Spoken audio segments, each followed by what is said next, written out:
oh dear, I remember we got the giggles this day. People did not think it was funny, and I felt bad. Hi, I'm Rachael Leigh Cook, and we are going behind the looks with Who, What, Where.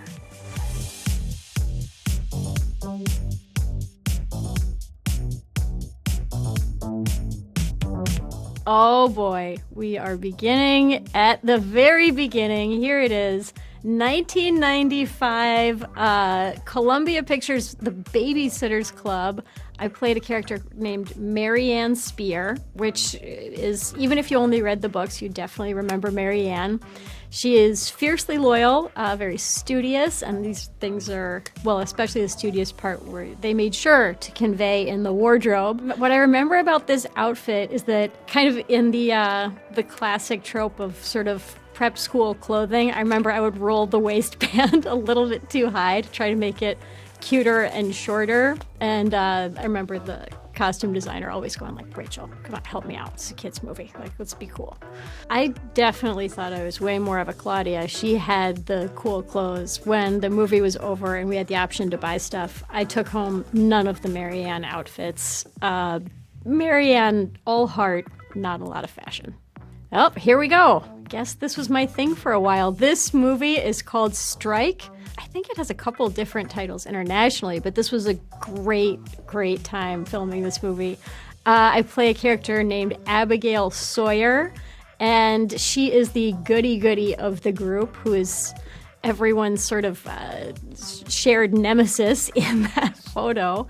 These outfits are so adorable. It was a period piece. I can't remember exactly what year it's set in, but I remember it was so hot in Toronto where we shot this, and I want to say it was maybe even that day. We had a lot of people faint, just drop, completely hit the deck because those uniforms are made of wool. So yeah, that happened. Here we go, 1999-tastic. She's all that. My character's name is Lainey Boggs, probably most known for wearing the glasses until she doesn't. I think the joke is now that if you were to remake it, which obviously they did, but this version, if you were to do that, that it would sort of go in reverse and that you would get glasses. I don't know. This is why they shouldn't ask me. What can I tell you about the red dress? I remember that it was custom made because they wanted it to be a very specific thing, and we absolutely needed doubles. Our costume designer, Denise Wingate, who, fun bit of trivia, also designed He's All That, which is perfect and wonderful that she was able to do that again for us. She had it made, I remember it was made by a designer down on, I think, Beverly or Melrose. We went to their storefront and they sort of collaborated on it together. And I remember that one of the red dresses was slightly smaller than the other. And I came down the stairs in the smaller one and I am not breathing, and you can kind of tell. I don't know if you could call like a single moment my favorite, but one of the things that I'm grateful to the movie for is that I started working when I was really young, as you now have a very direct visual reference to from that Babysitters Club slide. But I did not go to my own prom, and I was the age that I was playing in She's All That. So I had this epic fake movie prom, and sure, no one was like anyone's actual date, but I got to watch incredible dancing. I had, hair makeup there the whole time. Like, I have a sort of placebo prom memory that I otherwise wouldn't have had. And I think that's, look, I understand the difference between making a movie and reality, okay? I'm not a loon.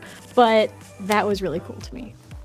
Okay, here we go. 2001, Josie and the Pussycats, where I was lucky enough to be able to play Josie McCoy.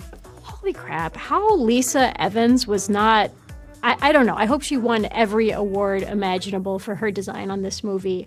She came to me with the sketches of the outfits for the film that look exactly like what she produced. Usually those seem like wishful thinking. I loved her vision. I love the fashion. You could never wear it in real life, but that's the point of being a rock star, right? So yeah, Lisa crushed it for us. Lisa had to have all of the pants custom made because they didn't make low-rise enough pants for her vision. I mean, I think that the zippers were maybe 2 inches.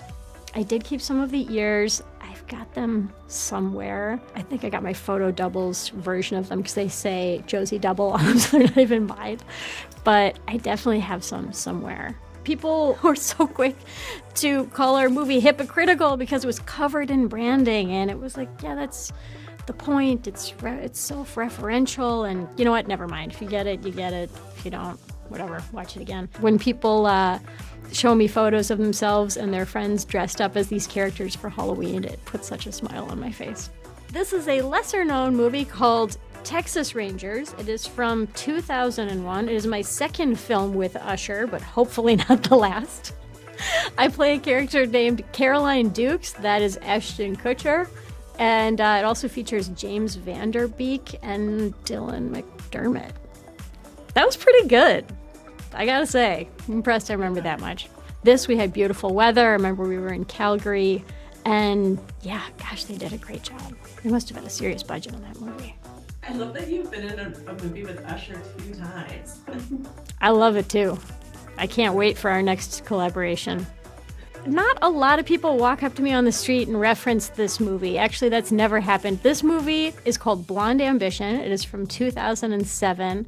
I play an artsy type. I think this is me trying to channel my inner Claudia from Babysitters Club with Jessica Simpson as the lead in this. I played her cousin. What do I remember about it? I remember that Jessica was wonderful. She is so warm and she's kind of shy and her family was there and she's just a really lovely human being. No idea what that movie's about.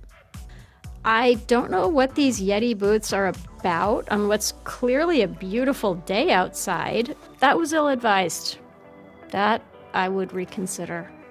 This is from Valentine in the Vineyard, from the Vineyard series that was on the Hallmark Channel, starring myself and Canada's own Brendan Penny. Penny, I love you. I miss you. I hope this is not the last work that we do together. We shot these movies in a region called the Okanagan in BC. And the Okanagan needs a new publicist because it is incredible. It is just as beautiful as Napa. There's so many amazing boutique wineries up there. Highly recommend a visit. What can I tell you about this wedding day? Oh dear, I remember we got the giggles this day. We did, and it was very cold. People did not think it was funny, and I felt bad. It wasn't great. It doesn't happen to me very often, so I remember that. No, this would not be my preferred style of wedding dress, but again, it was freezing. So all of a sudden, this shrug kind of moment had to come together. Very Mother of the Bride vibes. Not really feeling it. But again, very fun day. Too fun, apparently. Here we go. Aw. Hi, Addison, you little sweetheart. This is 2021, my first foray into the mom roles in earnest. This is He's All That, remake of She's All That, where I play Anna Sawyer, mom of Paget Sawyer, played by none other than the internet's Addison Rae, who is such a lovely young human. Nothing but respect for her kindness and professionalism. And directed by Mark Waters, who I was reunited with after working with him on a movie called House of Yes, which is where I first met Freddie Prinze Jr. Full circle moment. There it goes. I hope this doesn't seem like a reflection of a massive ego or something, but I remember going for my wardrobe fitting on this, again, with Denise Wingate, and that kind of did my head in a little bit. But I went and they were already into production, and I remember thinking, all these trucks are here because we made a movie that people liked 20 years ago, more than 20 years ago. How crazy is that? I don't know. It seemed like I choose to take it as a gigantic compliment. That's what I'm going with. Here we go. We're right up to date, 2023, A Tourist's Guide to Love. My character is Amanda Riley, and I straight up told our costume designer, I do not want to hear it with your reality of what people would wear when traveling. I was like, we are Carrie Bradshaw traveling over here. We are aspirational traveling. And yeah, I think that the fashion in this movie is absolutely beautiful. I'm incredibly happy with the way it came out. Val Halverson absolutely knocked this out of the park. She also did my first Netflix movie, Love Guaranteed, and I will work with her every time she'll have me. Oh my goodness, thank you Who What Wear for that trip down memory lane. Please tell me your favorite looks below. And yeah, I hope you will join us for A Tourist's Guide to Love, only on Netflix.